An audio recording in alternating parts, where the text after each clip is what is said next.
DMK நான் பேசணும், புயல் காத்து பிஜேபி மேல வீசணும். இந்த கேடு கட்ட பிஜேபி ஆட்டுக்குட்டி அண்ணாமலை இவர்களெல்லாம் வாருமை வைத்துக்கொண்டு வெறும் விட்டு படங்களை எடுப்பது, நீலப்படங்களை எடுப்பது,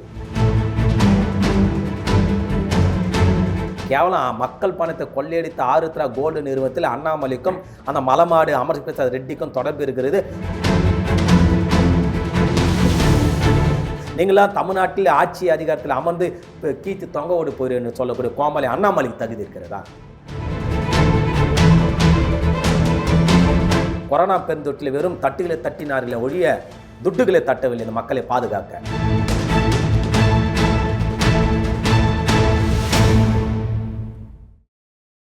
ஃபைசன் பாலிடிக்ஸ் நேயர்கள் அனைவருக்கும் வணக்கம். நான் உங்கள் சதீஷ் வீராசாமி. இன்று நம்முடன் சிறப்பு நேர்காணலில் கலந்து கொண்டிருப்பவர் தேசிய முன்னேற்ற கழக தலைவர், திமுக ஆதரவாளர் ஜிஜி சிவா அவர்கள். சார் வணக்கம். வணக்கம் சார். டிஎம்கே வார் ரூம் பெரிய அளவில் இன்னைக்கு பேசப்பட்டிருக்கு. பாஜக வார் ரூமே மிஞ்சிட்டீங்கன்னே சொல்லலாம். டிஎம்கே நான் பேசணும், புயல் காத்து பிஜேபி மேல வீசணும். வாவ், ரொம்ப பெரிய ஒரு வசனத்தோட தொடங்குறீங்க. குறிப்பா ஒரு விஷயம் சொல்லணும்னா, வார் ரூம்ல என்ன விஷயம் நடக்குதுன்னு யாருக்கும் தெரியக்கூடாது, அதுக்கு பேர் தான் வார் ரூம். ஆனா நீங்க எல்லாத்தையும் வெளிச்சம் போட்டு காட்டுறீங்களே, எப்படி இது? அதுதான் வார் ரூம் என்று சொன்னால். இந்த கேடு கட்ட பிஜேபி ஆட்டுக்குட்டி அண்ணாமலை இவர்களெல்லாம் வார் ரூமை வைத்துக்கொண்டு வெறும் விட்டு படங்களை எடுப்பது, நீலப்படங்களை எடுப்பது, செக்ஸ் படங்களை எடுப்பது, கூட பயணிக்கக்கூடிய கட்சியில் மகளிர் அணியினுடைய குரல் பதிவை தவறாக பதிவு செய்து அவர்களை மிரட்டுவது. பாஜக என்று சொன்னால் நீல படங்களை எடுப்பது, பாஜக என்ற வாரும் என்று சொன்னால் விட்டு படங்களை எடுப்பது, பாஜக வாரும் என்று சொன்னால் செச்சு படங்களை எடுப்பது, பாஜக வாரும் என்று சொன்னால் கூட இருக்கக்கூடிய மகளிருடைய குரல் பதிவு செய்து அவர்களே மிரட்டுவது. இப்போது திமுக வாரமுக்கு வருவோம். திமுக வாரும் என்று சொன்னால் திறந்த வெட்ட வெளிச்சமாக ஒரு திறந்த புத்தகமாக அங்கே என்ன நடக்கிறது என்று தமிழ்நாட்டு மக்களை காட்டி அரசியலில் முன்னேற வேண்டும், அரசியலை வெற்றி பெற வேண்டும், இன்னும் கூடுதலாக மதவாத சக்தியை விரட்ட வேண்டும் என்பதற்காக திமுக வாரூமை தயார் செய்திருக்கிறது. திமுக வாரூமுக்கு வரோம் சார்.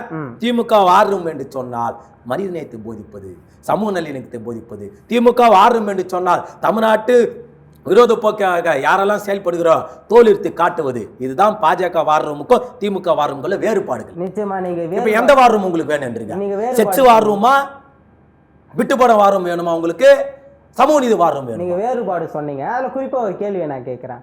திமுக அந்த வார் ரூமில் சரியான செயல்படுத்துறதுக்கான தலைமை இல்லையோ அப்படின்ற ஒரு கேள்வி இருக்குது. ஏன்னா எல்லா வார் ரூம்லையுமே குறிப்பாக பொலிட்டிக்கல் ஸ்ட்ராட்டஜிஸ்ட்டுன்னு இருப்பாங்க. நம்ம பிரசாந்த் கிஷோராக இருக்கட்டும், சுனிலாக இருக்கட்டும், வராகி, இவங்களை போன்றவர்கள்லாம் இருப்பாங்க.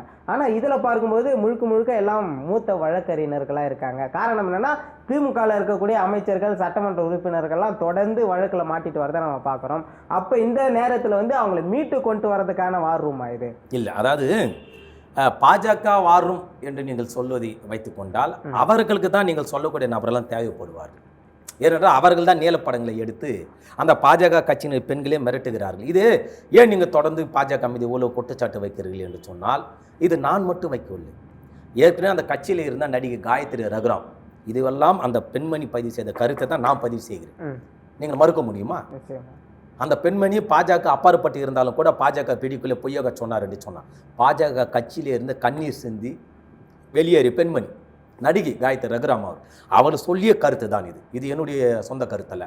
மறுபுறம் எத்தனையோ பெண்கள், எத்தனையோ ஆண்கள் சமூக வலைத்தளங்களிலே காணொலி மூலமாக பதிவிட்டு இருக்கிறார். பெண்கள் பல பேர் குமரி இருக்கிறார்கள், எங்களை மிரட்டுகிறார்கள், பாஜக கட்சியில் இணைய வேண்டும் என்று சொன்னால் முதலில் முன்னுரிமை கொடுக்க வேண்டும் என்று சொல்லுகிறார்கள். சமீப காலமாக காணும் பல ஆண்கள் பேட்டி கொடுத்திருக்கிறார்கள். இது போன்ற அந்த பேட்டி கொடுக்கக்கூடிய அந்த மனைவியே அவர் கண்ட்ரோலில் இருக்கிறார்கள், மனைவி மீட்டு தாருங்கள் சொல்லியிருக்கிறாரா இல்லையா? இதுதான் பாஜக வார் ரூம். அந்த வார் ரூமுக்கு நீங்கள் சொல்லக்கூடிய நபர்கள் தேவைப்படுவார்கள். திமுக வாரம் அதற்கு தேவைப்பட மாட்டார். ஏன்னா நம்ம கிட்ட கேஸ் தான் அதிகமா இருக்கு. அப்படி இல்லை, அதாவது முன்னா சார் அமைச்சர்களை சிக்க வைத்து இருக்கிறார்கள். சிக்கி வைக்கல, சிக்கிட்டாங்க. இல்ல, திட்டமிட்டு உயிர் பழியை சுமத்தி இந்த 2024 நாடாளுமன்ற தேர்தலில் திமுகவை தோல்வியோடு செய்ய வேண்டும் என்பதற்காக திட்டமிட்டு அமைச்சர் மீது கலங்க ஏற்படுத்தி சிக்க வைத்து பொய் வழக்கில் பதிவு செய்து சிறையில் அடைத்திருக்கிறார்கள். எல்லாம் வெள்ளை நிறை படிந்த தூய்மையான தலைவர்கள் தானே திமுக இருக்கவங்க எல்லாம். அதில் உங்களுக்கு என்ன சார் சந்தேகம்? இல்ல எல்லாரும் 3000 கோடி 5000 கோடின்னு கோடிகள் வந்து காட்டப்பட்டது மட்டுமே 30,000 கோடி அல்ல, 3000 கோடி அல்ல, 3 லட்சம் கோடிகளை வைத்திருந்தாலும் நீங்கள் நேர்மையான முறையில் சோதனை செய்யணும். கணக்கு அவர்கள் வைத்திருக்கிறார்கள். ஏன் நீங்கள் 19 சோதனை செய்துவிட்டு பொய்யான குற்றச்சாட்டு அவர்கள் மீது பதிவு செய்து சிறையில் அடைக்க வேண்டிய நிர்பந்தம் என்ன? அப்போது பாஜக இருப்பெல்லாம் உத்தமர்களா? பாஜக இருப்பவர்கள் எல்லாம் தூய்மானவர்களா?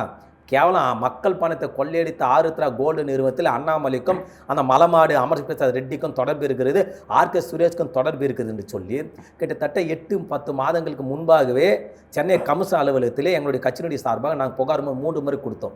அதை வைத்து தான் காவல்துறை தூசு தட்டி ஆர்கே சுரேஷ் நடவடிக்கை எடுத்தார்கள். அதற்கு பிறகு அதையும் மத்திய பாஜகவை வைத்துக்கொண்டு நீர்த்துப்பாக செய்ய வேலையை கச்சிதமாக செய்திருக்கிறார்கள். இதை ஒரு கேவலம் தேவையா? மக்கள் பணத்தை கொள்ளையடித்தவர்கள். இஜாவு நிறுவனம் அது ஒரு 3000 சில 4000 சில கோடி என்று சொல்லுகிறாரு.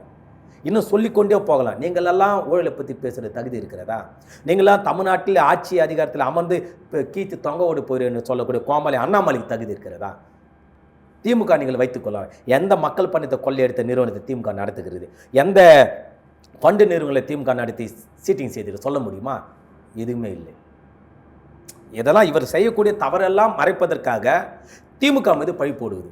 திமுகன்ற ஒரு கட்சி தமிழ்நாட்டில் வந்து வெற்றி பெற்றதுக்கு முக்கியமான காரணம் வந்து ஐபேக் டீம், பிரசாந்த் கிஷோர் அவர்களுடைய அந்த டீம் தான். ஏன்னா அதே டீம் தான் வந்து பாஜகவிற்குமே வேலை செஞ்சுருக்காங்க. இப்போ வரப்போகிற இந்த நாடாளுமன்ற தேர்தலில் ஒரு வேளை வந்து பாஜகவிற்கு அந்த டீம் வேலை செய்யும் பொழுது இங்கே வந்து காங்கிரஸ் ஏற்கனவே 5 மாநில தேர்தலில் வந்துட்டு செயலிழந்து போனதை நம்ம பார்த்தோம். தொடர்ந்து இந்தியா கூட்டணிக்கு மிகப்பெரிய ஒரு வலிமை வந்து குறைந்துட்டு வரதை நம்ம பார்க்கலாம். சார், இந்தியா கூட்டணி வலிமை குறைந்திருப்பதாக நாம் பேசி விடலாம். அங்கே இருக்கிற கூட்டணியை இந்த ஈடியை வைத்து மிரட்டி பணிய வைக்கிறார். அவர்களுக்கு விருப்பம் இல்லை. பாஜக கூட்டணி இப்போ நிதிஷ்குமார் செல்கிறார், அங்கெல்லாம் நிறைய பேர் செல்கிறார் என்று சொன்னால், அல்லது தனித்துவமாக நான் தேர்தலில் நான் நிற்கப் போகிறேன் என்று சொல்லுகிறார்கள் அரவிந்த் கெஜ்ரிவால், மம்தா பானர்ஜி போன்றவர்களாம். இது எல்லாம் அந்த இடி அச்சுறுத்தின் காரணமாக இந்த நிலைப்பாடு எடுக்கிறார்கள். மறுபுறம் என்னவென்று சொன்னால், மத்திய பாஜக இந்த இவிஎம் மிஷினை தடை செய்துவிட்டு வாக்குச்சீட்டு முறையை அவர்கள் கையாண்டால் நாடு முழுக்க வெறும் 25 சீட்டுகள் கூட வெற்றி பெறுவது கடினமே. இல்லை நாங்கள் எல்லாம் நேர்மான முறையிலே அங்கே இவிஎம் மிஷினை வெற்றி பெறுவோம் என்று சொன்னால் சத்தியமாக இவர்கள் வெற்றி பெற முடியாது. இவர்களுக்கு தேவையான இவிஎம் மிஷினை அங்கே தயார் செய்து விடுகிறார்கள். இவிஎம் மிஷினில் தில்லுமுள்ளு செய்வதற்கு பல கான்செப்டில் இருக்கிறது. அத்தனையும் இவர் கையில் எடுத்து வைத்திருக்கிறார். அதாவது விவசாயிகளை சாகடிக்கிறார்கள். அந்த இடத்தில் எப்படி பாஜக வெற்றி பெற முடியும்? சட்டமன்ற உறுப்பினர் பெண்ணை கற்பழித்து குடும்பமே சாகடிக்கிறார். அங்கே எப்படி பாஜக வெற்றி பெற முடியும்? பண மதிப்பு நடவடிக்கை, கொரோனா பெருந்தொற்றில் வெறும் தட்டுகளை தட்டினார்களே ஒழிய துட்டுகளை தட்டவில்லை இந்த மக்களை பாதுகாக்க. எப்படி வெற்றி பெற்றார்கள்? இதே தான் அத்தனை இவிஎம் மிஷினில் வரக்கூடிய இந்த தில்லுமுள்ளு தான். இதையே மேலே நாடுகளே இதில் தில்லுமுள்ளு செய்ய முடியும் என்பதற்காகத்தான் வல்லரசு நாடுகளே இவிஎம் மிஷின் வேண்டாம் என்று வாக்குச்சீட்டு முறையை கையாண்ட ஜனநாயகத்தை போற்றி பாதுகாக்கிறார். வல்லரசு நாடே ஆகாத இந்தியாவில் எதற்காக இவிஎம் மிஷின் இங்கே வேண்டும்? இது காங்கிரஸ் தான் கொண்டு வந்தார்கள். ஆனால் காங்கிரஸ் விவரம் தெரியாமல் கொண்டு வந்தார்கள். இவர்கள் அந்த வில்லங்கத்தை புகுத்தி விட்டார்கள். இதுதான் உண்மை. ஆகவே இந்த நாட்டு மக்களுக்கு நீங்கள் செய்த பாஜக நன்மைகள் என்று சொன்னால், நம்பிக்கை இருந்தால் இவிஎம் மிஷினை தடை செய்துவிட்டு நீங்கள் தேர்தலை சந்தியுங்கள். நாடு முழுக்க 25 தொகுதிக்கு கீழே தான் இவர் வெற்றி சோட முடியும் ஒழிய நீங்கள் சொல்வது போன்ற 300 நாள் வெற்றி பெற முடியாது. சரி, இந்திய விவசாய மக்களுக்கு பாஜக தான் அரண் என்று சொல்லுகிறாரு. இப்போது எதற்காக டெல்லியிலே இந்த கலேபுரம்? எதற்காக டெல்லியை எதற்காக மூடி வைத்திருக்கிறீர்கள்? டெல்லி என்ன தனி நாடா?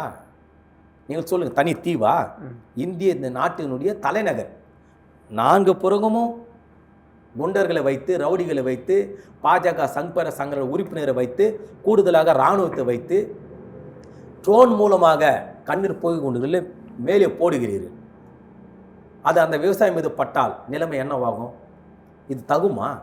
நியாயமாக நீங்கள் உண்மையான பிரதமர் என்று சொன்னால், இந்த நாட்டு மக்களுக்கான உண்மையான பிரதமர் என்று சொன்னால், விவசாயிகளை அழைத்து நேர்மையான முறையில் நீங்கள் அங்கே பேச்சுவார்த்தை நடத்தி வெற்றி பெற செய்ய வேண்டும். ஏற்கனவே அப்படி தான் பல லட்சம் மக்கள் விவசாய பிரதிநிதிகள் அங்கே முறையிட்டார்கள். பிரதமர் கடைசி வரைக்கும் அவரை பார்க்கவே இல்லை. பிரியங்கா சோப்ராவிடம் கால் மீது கால் வைத்து கொண்டு பேசினார். கங்கனா ரவணத்திடம் பேசினார். உலகம் முழுக்க சுற்றினார். அந்த அப்பாவி ஏழை விவசாயிகளை பார்த்தார்களா? டெல்லியில் தானே பிரதமருக்கும் வீடு, போராட்டங்கள்லாம் டெல்லியில் தானே இருக்கிறது. ஏன் பார்க்கவில்லை? அதை வைத்து தான் சொல்லுகிறேன். இவிஎம் என்கின்ற மிஷின் இல்லை என்று சொன்னால் நாடு முழுக்க 25 சீட்டுகள் கூட பாஜக வெற்றி பெற முடியாது. அதை வைத்து தான் தில்லுமலை செய்து இவர்கள் கொக்கரித்துக் கொண்டிருக்கிறார்கள். இது மக்களால் மிகப்பெரிய போராட்டங்களை வெடித்து சிதறினால் மட்டுமே இதுக்கான தீர்வு ஏற்படும். பார்வம் பற்றி நம்ம தொடர்ந்து பேசும்போது ஒரு விஷயம் குறிப்பாக நான் பார்த்துட்டு வரேன். இந்த திமுக ஆட்சிக்கு வரும்போது அதிமுகவை நிராகரிப்போம், ஸ்டாலின் தான் வராரு, விடியில் தர போகிறாரு, அப்படி நிறைய டேக்லைனோட வருவாங்க. இது திமுக அரசா இல்லை டேக்லைன் அரசா அப்படின்ற மாதிரி ஒரு கேள்வி இருக்கும். அதில் குறிப்பாக இப்போ ஒரு விஷயம் என்னென்னா, உரிமைகளை மீட்க ஸ்டாலின் குரல் அப்படின்னு ஒரு டேக்லைனில் ஆரம்பிக்கிறாங்க. 16, 17, 18 இந்த பிப்ரவரி மாதத்தில் ஆரம்பிக்கிறாங்க. உரிமைகளை மீட்க ஸ்டாலின் குரல். 40 தொகுதிகளில் 40 அமைச்சர்கள், சட்டமன்ற உறுப்பினர்கள், எம்பிக்கள்லாம் பேசுகிறாங்க.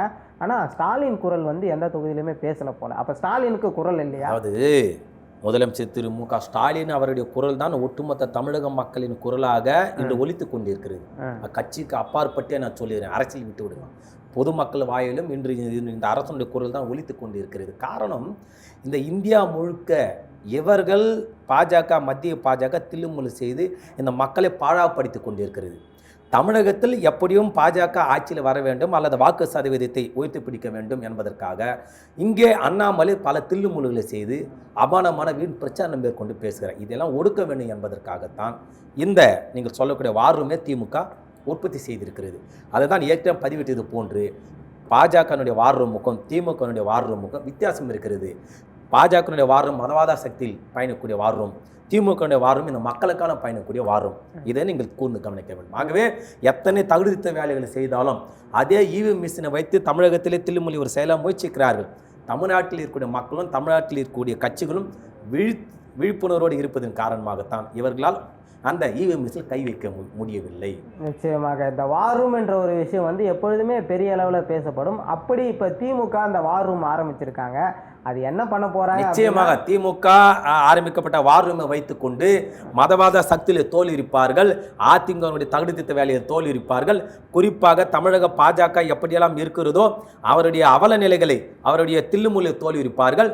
கூடுதலாக நாம் தமிழர் கட்சி எப்படிதான் தமிழ்நாட்டு இளைஞர்களிடம் பொய்யும் பொருட்டும் பேசி இளைஞர்களை ஏமாற்றுகிறார்களோ அந்த கோமானுடைய முகத்திலும் கிழிப்பார்கள் திமுக வார்ரூமை வைத்து. திமுக வார்ரூமில் இருக்கக்கூடிய பல சர்ச்சையான நல்ல கேள்விகளுக்கு ரொம்ப தெளிவாக பதில் சொன்னாங்க. நம்ம மேலும் ஒரு காணொலியில் சந்திக்கலாம் சார். நன்றி சார். நன்றி சார்.